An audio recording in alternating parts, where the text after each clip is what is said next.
美国真出名的慈禧场度假村哦，今年为着要减少碳排，无阁用除草机来赶草啊，改饲羊仔来食草哦。业者嘛表示讲，成本是差无偌济，咱做伙来了解。对遮看过去，规片山坡顶拢是黑色加白色的山羊、绵羊，大只羊的喙拢一直播，因伫咧食草。 This is the first time that I've put animals on a ski slope before. Using animals for vegetation management it's great for the environment.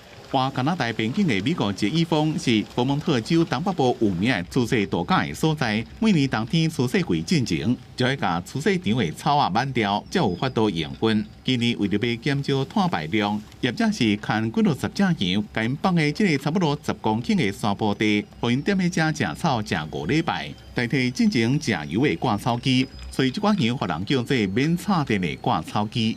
Every year we have to come through and cut all of our ski trails, all of our cross-country trails, all of our glades down to about grade in order for the snow that we get in the early winter to be skiable. They're great employees. They take a lot of lunch breaks, but that's kind of the idea. 惊讲羊会走无去，制作羊的牧场业者，还佫伫咧羊的颔管啊，装会当发出警示声的机器。若是我军任务边的时阵，还会发出淡薄的电击，防止这款羊走出去。 这款机器也会当侦测羊的活动情形，也个定位，了解羊的健康情形。虽然羊食草的速度比机器较慢，不过因一直食，也已经完成部分区域的挂草任务。We had them at a retirement community for a few weeks, just controlling invasive species. Poison ivy is another thing they're really good at. These guys have been busy all summer long. We've done quite a few backyards. 其实美国的新罕布夏州伫咧25年前，